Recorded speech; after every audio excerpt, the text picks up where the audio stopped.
ni ibikorwa si amagambo. ntabwo ari amagambo. Nabibabwiye jya kwirirwa uvuga arangura akije guhagaze ari kuririmba ntacyo bifasha. Nabyo uzi ikifasha nabyo ni bimwe mu bigaragaza urukundo. ni bigaragaza ariko ayo ni amagambo, ariko igigira imbaraga ni igikorwa. Yego. Ubu wajya hariya kwa muganga kumva gusa uri kumusengera. Urukundo rugaragarizwa abantu bababaye. Yego. Kandi nta muntu wishimye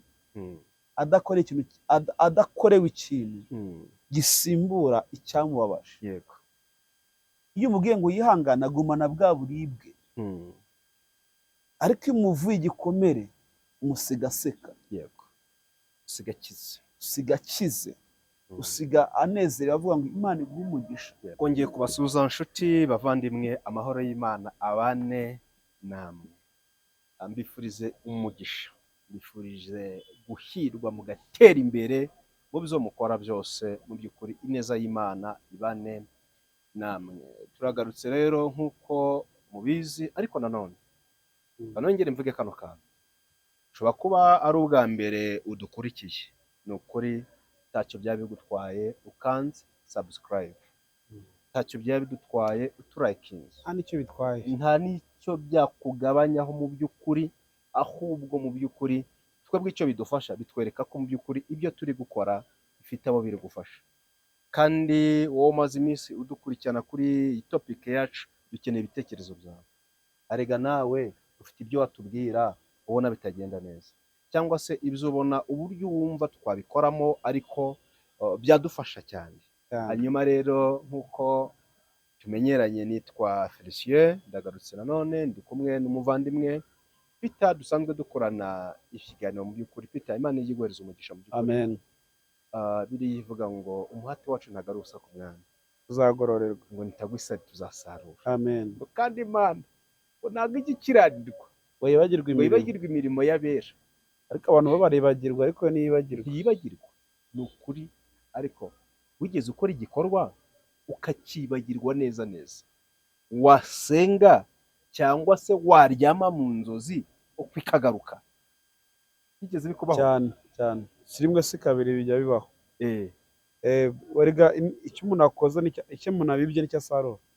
N'ubu rero turimo turabiba, turi kubiba, kandi tubiba urukundo. Yego.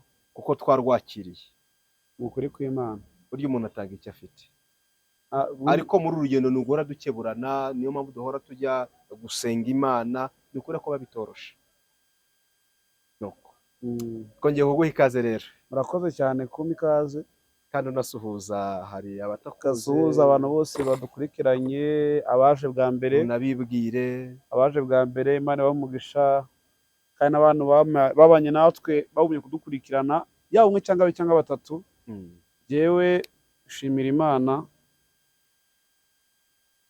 abo bahabwa umugisha. Hanyuma nitwa Ntaganzwa Peter, ndi umupapa, ndi umwana w'Imana muri rusange. Muri rusange ndi umwana w'Imana, nikorera nyine nk'aho ari data. Ni nako kuri. Nikorera nyine ni data nkorera, ari we Imana y'ijuru n'isi. Noneho ari ikintu gitumye abantu batekereza ko kuba umwana ngo no kwitwa umukozi. Umwana aba ari open ku mirimo yose. Ego. Ntacyo bitwaye rero no kuba umukozi, ntacyo bitwaye ni ihuriro. Umwana ahindutse umukozi nta kibazo, n'umukozi ahindutse umwana ntacyo bitwaye. Reka dufashe abatwumva.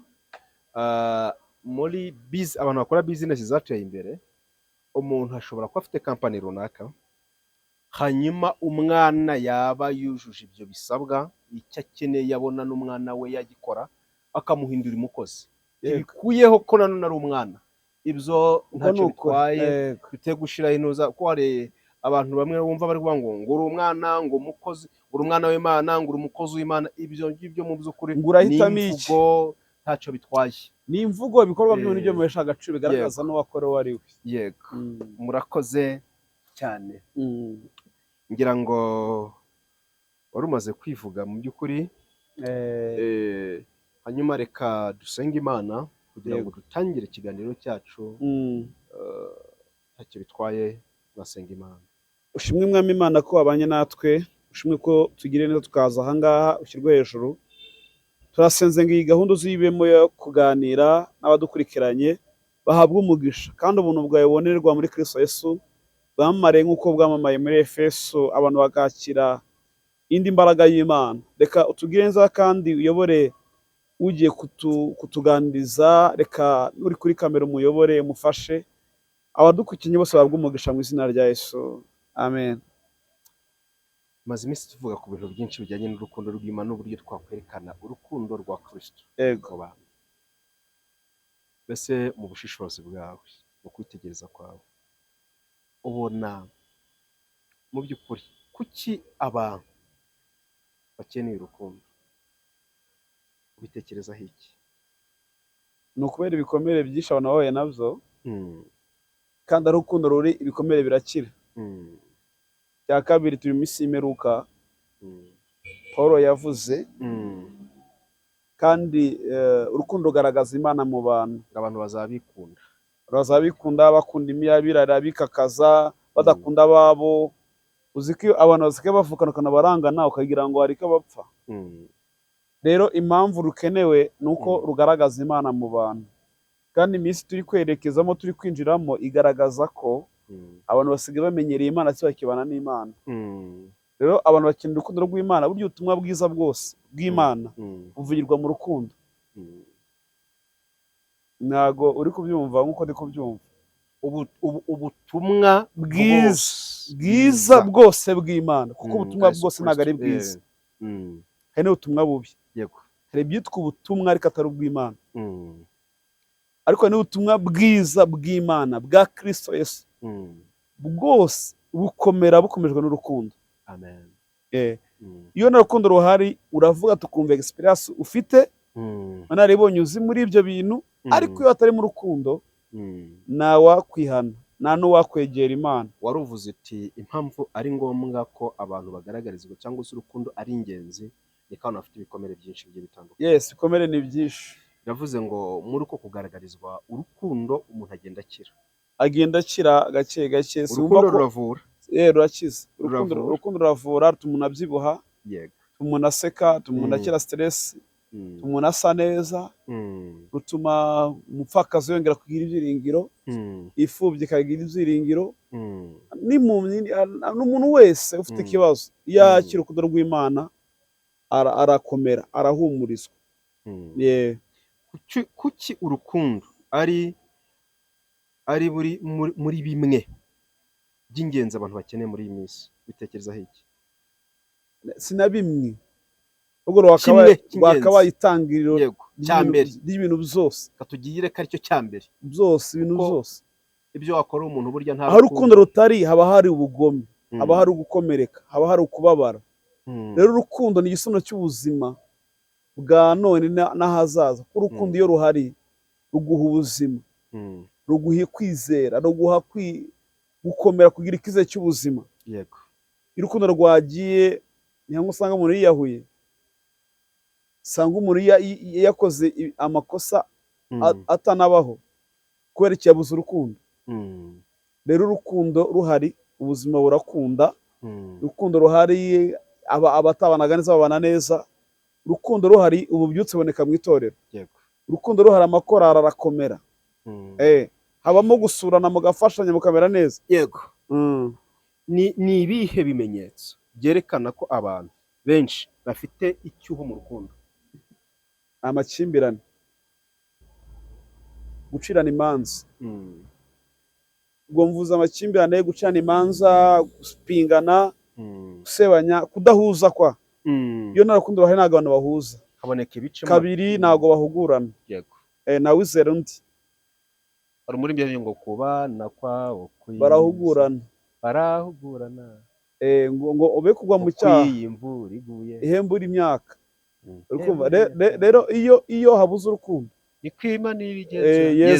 yeza abakundana. Ntabwo Imana ijya yeza abantu bafite ubugome, kuko umuntu ufite umutima mubi wese abyarwa na Satani. Uraje uvuge ubundi Satani tumubonera mu bikorwa bibi. Imana tubonera mu bikorwa byiza. rero iyo urukundo rwavuye muri korali cyangwa mu magurupe runaka no mu rusengero no mu no mu bavugabutumwa bavugabutumwa no mu bahanuzi bose pasiteri nibatangira gupingana gucana imanza gushisha inkuru Yesu ugasanga ntakiri kumwe nabo kuko Yesu Imana ni urukundo urukundo rukurimo rugwa kwihangana niba ubonye ikibi kuri mugenzi wawe uramuhugura ntabwo umusebya. iyo urebye iri terambere ry'ikoranabuhanga ntabwo hari rishobora kuba ryaratumiye abantu basa nk'aho baryinjiramo cyane bikaba byatuma abantu kwegerana biri kugenda biba gake. siko mbitekereza. byaba kimwe muri izo mpamvu zatuma abantu kwegerana no kuganira bisigaye bigabanuka. gusa umuntu atinze ku mbuga nkoranyambaga ntagarugana na mugenzi we bari kumwe aho usigaye ujya muri bisi ukabona abantu bose barahugiye kuri TikTok bose buryo ufite no kuva amaraso ukarenda upfa. Yego, umuntu arangariye kuri TikTok, umuntu yakurangaranye. ariko ibyo ni ibikorwa by'uburangazi, ariko urukundo ruba mu muntu rutangwa n'Imana rurenga ibyo byose, rurenga iryo koranabuhanga, rurenga ibyo turi gutekereza, kuko ikoranabuhanga rikoreshejwe neza ngo ritanga urukundo. Biravuze ngo umuntu ashobora kugira irungu kandi ari kumwe n'abantu cyane, irungu gusa n'inzara ikakwica. Uzi ko hari umwana muyabona abazungu babitwigisha, ukabona umwana aragiye imodoka iramugonze kubera nyina yarangariye muri TikTok. Yego. Rero ni ibikorwa bimwe byagaragaza gukonja kwarwo cyangwa se kwera imbuto zarwo, ariko kandi nanone ntekereza ko atari cyo kintu cya mbere gitumye urukundo rushira mu bantu, ahubwo ni ukudahugurwa no kutemera kuyoborwa n'umwuka w'Imana. Ni uruhe ruhare rw'umuryango mu gutanga urukundo?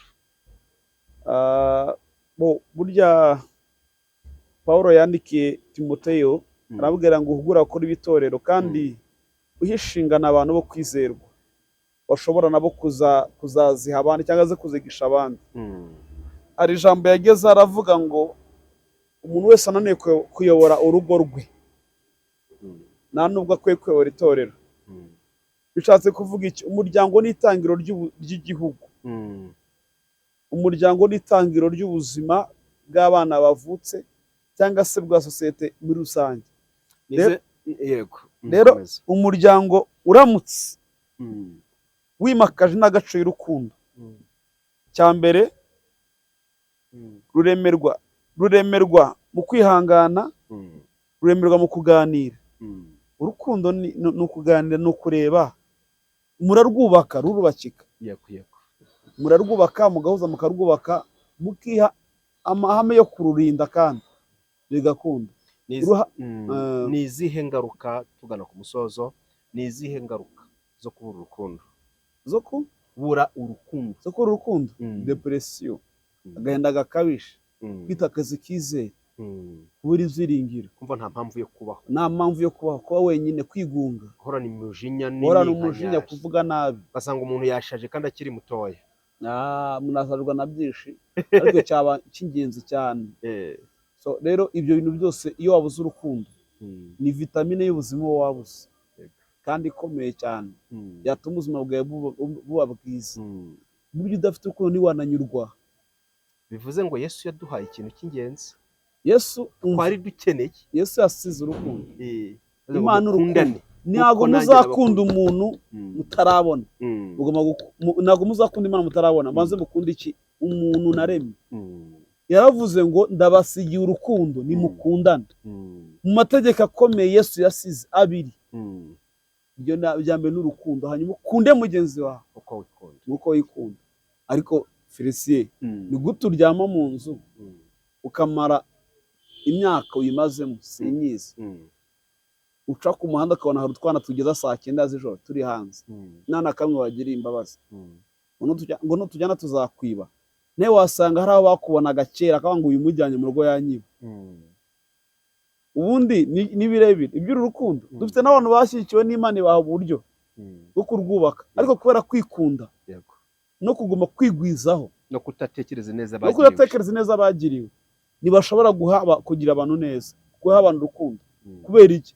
Ni abanyabugugu. Urukundo bahawe bararugundiriye, ariko kandi Yesu ashaka ko rushibuka, kagira amashami abona kugamamo izuba ry'umubabaro, izuba ryo kubura imiryango, izuba ryo kubura ibyo kurya, izuba ryo kubura amahoro.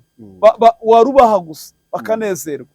Ubu ngubu dusuye imiryango itandukanye, kandi nabo kaganira bagasangira ubushera, umusururu cyangwa fata, amazi, icyo ari cyo cyose, cyangwa avoka cyangwa amapera, biri aho n'ibintu biri aho biri hasi. Umuryango ufite kwishima. Itorero rya mbere ryasozaga iteraniro saa sita, bakajya gusura imiryango, dowa tu dowa, bakagenda basura inzu buri nzu, bagenda baganiriza umuntu, urwaye bakamusengera. Ariko muri iyi minsi umuntu asigaye asoza, akatsa imodoka akajya mu rugo akirira umureti, akarya burushete, yarangiza bakabonera kuri repetition kwa gatandatu, yarangiza ngo ari kumwe n'Imana, ari kumwe na Mwuka Wera, ari kumwe na Data. Ufite ibigufasha ariko bidafasha abandi. Kandi Yesu inyungu yakaba yabigiramo nuko byibura uko yakugize, ubuntu yakugiriye, hari n'abandi babyungukiramo. Urukundo yaguhaye waruhaho n'abandi. Bisanze ari ngombwa ko urukundo rurakenewe mu bantu, ni ingenzi. Urukundo nirwo buzima, nibwo buzima. Yego. Hanyuma ni igiki? Hanyuma nanagucamuje mu magambo abambanye menshi. Mbwira impamvu Yesu ajya kugenda atasigirana ama etaje n'amamodoka, akabagara mu basigiye amahoro. Hanyuma mukundane. Basigiye amahoro, hanyuma mukundane. Hari association Modeste amikora amajyepfo, nkunda kuyivuga, yivuga ngo iyo umuntu afite ubumuntu atanga ubuzima, ariko ntabwo ufite utanga urupfu. Niba Yesu tuvuga turimo, nk'uko Ambassadors yabiririmbye, tugerageze tunatanga ubuntu twagire tuhereza abandi, dushibuka amashami atwikira abandi bababaye. Iravuze ngo urukundo ni ibikorwa. Ni ibikorwa, si amagambo. Ntabwo ari amagambo. Nabibabwiye, jya kwirirwa uvuga arangura kije guhagaze ari kuririmba, ntacyo bifasha. Nabyo uzi ikifasha, nabyo ni bimwe mu bigaragaza urukundo. Ni bigaragaza, ariko ayo ni amagambo. Ariko ikigira imbaraga ni igikorwa. Ubu wajya hariya kwa muganga kumva gusa uri kumusengera. Urukundo rugaragarizwa abantu bababaye, kandi nta muntu wishimye adakorewe ikintu gisimbura icyamubabaje. Iyo umubwiye ngo yihangane, agumana bwa buribwe, ariko iyo umuvuye igikomere umusiga aseka, usiga akize, usiga anezerewe, avuga ngo Imana iguhe umugisha. Impamvu leta yashyizeho ibyumba abadogiteri bahugura abantu, nuko hari igihe umuntu agira ububabara akabura n'umuntu aganiriza. Turi abantu bafite abakristo benshi mu rusengero buzuyemo, ni igihiriri, ni ikigurupe kinini cyane, ariko ntago bose. Ni ko bikomere binangana, kandi biba bitewe n'abo bari bikomere biri aho biri mu rusengero. Abantu bari mu rusengero bafite ibikomere, kandi bakeneye gukomezwa nabo bicaranye nanone. Rero dutanga urukundo, si amagambo, urukundo n'ibikorwa. Korari musure ko mwasuraga bagenzi banyu, raje wambaye ikote ry'300, undi yaje yambaye ishati yacitse mu kwaha, mukirwa mumureba ngo ariko wowe ukora iki? Wowe wakoraga iki utararyambara? Niba waragize amahirwe yo kugera ku kintu ibintu ugezeho, gira mugenzi wawe inama, wimuteza isi, muhishe, musura, umwambike mu ibanga. Bwete mwene data agira umwambaro wo kwambara, naho uraza ngo nukuri umuyobozi runaka, ibisibinere kamere. Dufite ahantu hagaragaza ibyubahiro imbere y'abantu, bagaragaza ko ari beza, ariko nta gikorwa cyiza Imana ibaziho. Ibikorwa byabo bitubwira abo bari. Ariko abantu babazi ko ari beza, inyuma bafite imodoka, bafite amazu meza, bambara neza, ariko hari ifu byicara aho ngaho itararya n'umugati w'ijana kubwe ngo yishime.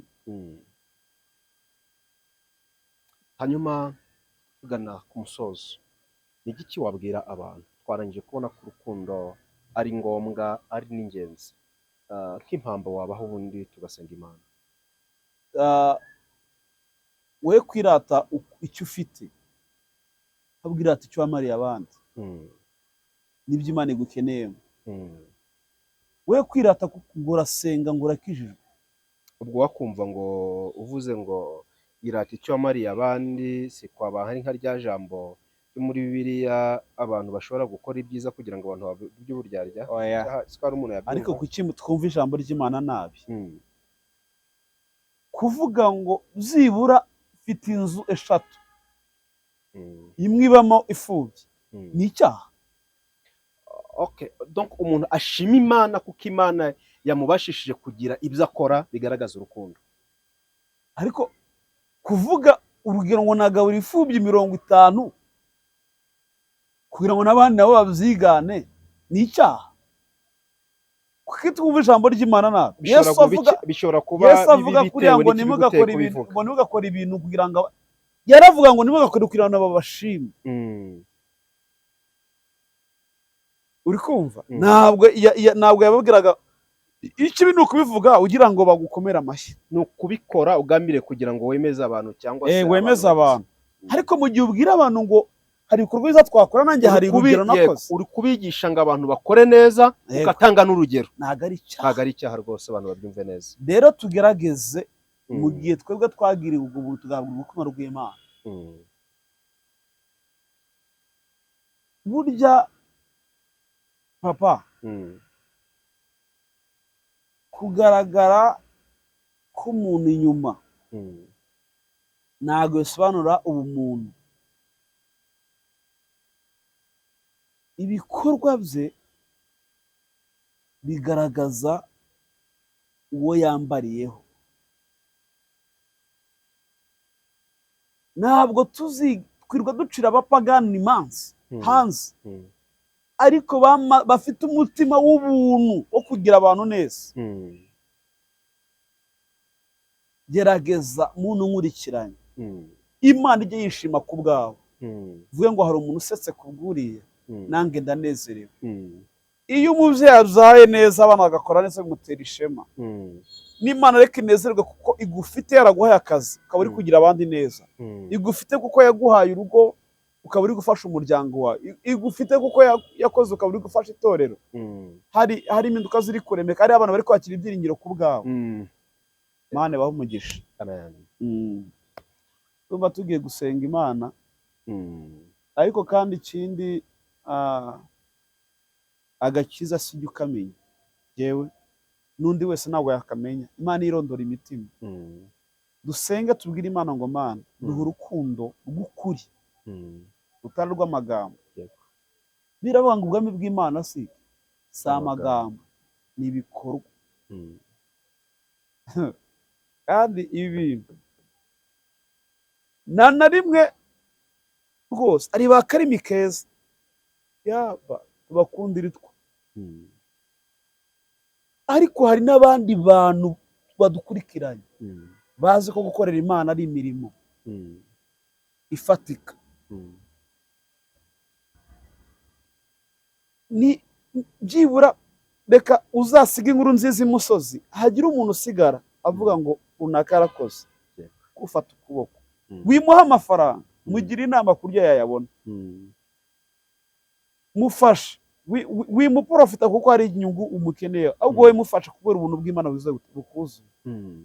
Tugire ubumuntu aho kubanza kwitwa abantu cyane, ahubwo twitwe abantu buzuye ubumuntu. Warya umuntu izura ubumuntu ku buryo ari umupapa twari duturanye muri kese iwacu, yaratambukaga gusa ukamwiruka inyuma gusa, yagera mu rugo byaba ibigori bakayahereza umwana, buri wese amuhereza ikigori apfa. Karitsiye yose yarafunze yose. Kandi koko twabonye ko umugeni atashye. Mana mu izina rya Yesu turagushimiye ko wabanye natwe muri kino kiganiro ukirwe hejuru. Uduhe gukora imirimo myiza tukiriho kuko ariyo izaduherekeza. Turinde cyane kuvuga urukundo tudakora. Duhe imbaraga zo kurwizereramo kandi no kurugenderamo, kuko warasize utubwiye ngo basigiye amahoro, ariko iruta byose mukundane. Uduhe gukundana by'ukuri, uduhe kubana neza by'ukuri. Mu izina rya Yesu Kristo, imfubyi zishime ku bwacu, igihugu kigira amahoro ku bwacu, kandi amahanga yose akikizwe n'urukundo. Bisabye Imana mbyizeye ko ibikoze mu izina rya Yesu. Amen.